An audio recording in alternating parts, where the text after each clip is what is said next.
Hey guys, Jay here from the Legion of Two, and today I want to talk about one of my favourite Space Marine chapters, that being the Astral Claws. Now, when it comes to 40k, the Astral Claws are quite foremost in their small little saga, that being their turn to treachery when they became the Red Corsairs just after the Badab War. Now, from my point of view, after reading the initial lore we used to have years ago and then the Forge World books that came after them, I honestly do believe the Red Corsairs were genuinely betrayed by the Imperium, and though their treachery went a bit overboard, it was justified. Like the other chapters and legions I've talked about on the channel, the initial information that we had about the Badab War was quite small, and personally, the original Astral Claws colour scheme was quite dreadful.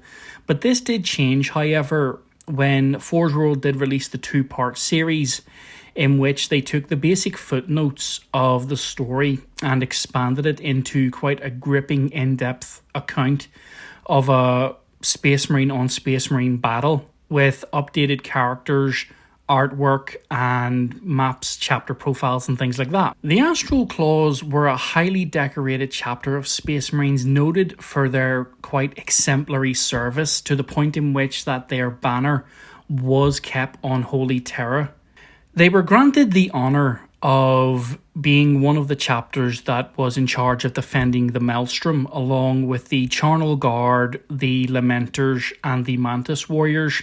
And this was their sort of fief territory after being a Spaceborne chapter for quite some time. They performed their duties quite admirably, making sure that all Xeno Raider Chaos forces were continuously repelled that came out of the Maelstrom, but they could never bring enough of a force to bear to try and cleanse the Maelstrom. Not saying that would have been an easy task in any way, shape or form, but their troubles really began when the Charnel Guard was removed from Maelstrom guardianship, essentially bringing it down from 4 chapters to 3. Now, a chapter of Space Marines is nothing to be snuffed at, but considering the Maelstrom has unbelievable amounts of demonic horrors and one of the secondary homeworlds of the Wordbearers. Personally, if I had my way of commanding the Space Marines that were in charge of the Maelstrom, I would make sure that they were never able to be taken away to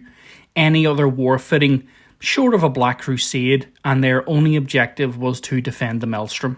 Over the course of the Astral Claws life, shall we say, they did in lore have 3 sons, one of which was the Tiger's Claws, who were presumed lost in the warp. Now, they did return round about a company or 2's strength, and their new chapter master tried his best to send a petition to Terra to ask that their gene store be unleashed so that they can rebuild the chapter. Now, he was never heard from again. Then Huron became the chapter master after the previous one fell in combat, and he was one of the youngest chapter masters they've ever had, and probably one of the youngest they've ever had in the Imperium. He also sent a formal request to the High Lords of Terra for permission to bolster the Maelstrom forces, either by having an additional chapter, an additional recruiting run, another founding, or any other way that they could find a way to get into the Maelstrom and deal with it, but this was also rejected. While it would have been quite difficult to conquer the Maelstrom completely, you can see Huron's reasoning. If you can cleanse the Maelstrom and make sure that there's no enemy presence inside and no effective way of getting fresh enemy troops into it, you have freed up the chapters that were defending it to go to other areas of combat, and they may have turned the tide in other areas. Now, the hubris of Huron is a topic for another time, and trust me, he would need a video in his own right, but as a result of this, the Astral Claws felt abandoned and ignored. It was obvious to everyone that the Marines were not really, for lack of a better term, sleeping on the job. They were doing what was asked of them. They just did not have the capacity to do more. You know, they wanted to take the initiative and take the fight to the traitors, and they just weren't allowed to. they had to maintain a defensive strategy. From the point of view of the real world, everyone can relate to the feeling of being ignored and overlooked despite doing your job to the best of your ability. And even if you go above and beyond, sometimes you don't even get any thanks. You're just either ignored or reprimanded for doing something without permission. So as a result of the lack of assistance from the High Lords, the Astral Claws began to hoard the tithe.